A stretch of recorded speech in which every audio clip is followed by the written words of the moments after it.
that's just going to be huge for us. And really proud of how our offensive line's progressed throughout the season, and they're only going to get better. Those 6 interceptions for you on the year so far, what are you doing to just improve your accuracy out there on the field? Obviously, most of those interceptions are tip passes. Well, I mean, tipped or not, they need to be better balls, and it's just, like you said, accuracy is the biggest proponent of it, and it's just reps. It's all it really is. And staying after and throwing with the guys and just getting the chemistry down, getting the timing down.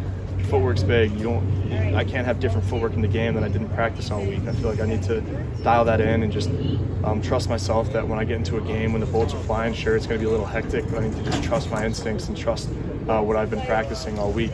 And my comfort level is only going to increase with the amount of reps I get. So it doesn't help when we only have 45 plays on offense like we did this past weekend, so I can't get those reps, but that's on me. That's on us. We need to get those first downs to move the chains and get those extra reps that we need. So just got to keep working, and it'll come eventually. As I say, that's been a common theme the last few weeks. It's just been tough for you guys to kind of get into this rhythm. And I mean, what can you do? I mean, just other than just some of the awareness and things. But yeah, I think like mental mistakes. We had a couple third downs where we had some MAs and stuff that just shouldn't happen and can't happen, but it's that stuff like that's going to happen, and you need to just kind of fight through it and make plays, get our guys the ball in space, and just get more first downs and keep our defense off the field because they deserve it. They play their butts off, and it's kind of like a punch in the face when they go out there and grind out a drive. We don't let up points, and then we just 3 and out. So we just got to get more first downs, get more guys the ball in space, and I just need to be better at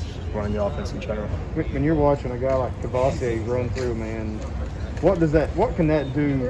Obviously on that play it was huge because opened up a touchdown, but just on the sidelines, how much does that kind of stuff help y'all visualize what you're capable of? It's awesome. I mean, it shows that every man has a job, and I mean, even though he doesn't get the ball there, it shows that he just cares so much about this offense and how we perform as a whole. And it's such an unselfish play, and that's what we need to have at every position. 11 hats doing their job every play if we want to have plays like that. Because I mean, he doesn't make that block, we don't have that touchdown. I don't know if we win that game. So I mean, we need to just keep that going and keep the energy going and make sure all these guys know that each one's job is just as important as the guy next to him. You mentioned your footwork.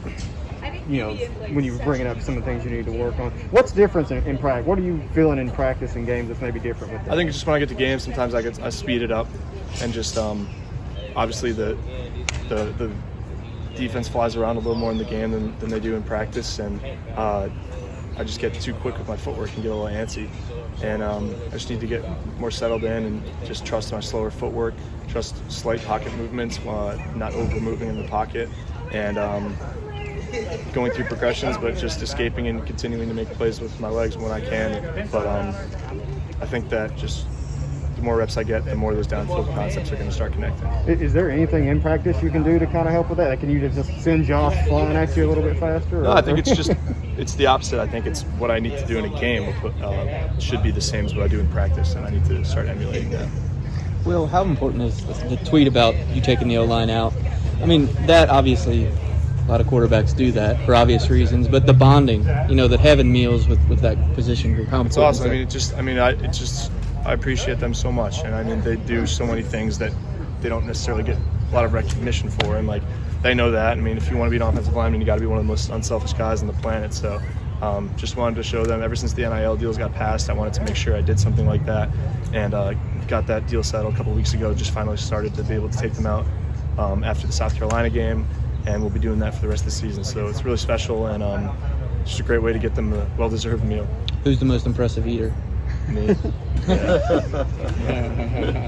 That place is pretty good, isn't it? Oh, it's so good. After 5 games as a starter, what is your comfort level right now? It's good. It's only getting higher. I mean, I'm on an upward trend. I mean, first game starting, obviously there's nerves, and there's with the new offense, it's obviously going through summer camp. I was able to get more comfort with it, but just it's only going to get higher and higher, and I don't think it's ever going to stop. I think it's with the amount of reps and the amount of good practices I have under my belt, I'm just going to get more and more comfortable, and I don't think there's a true ceiling to it.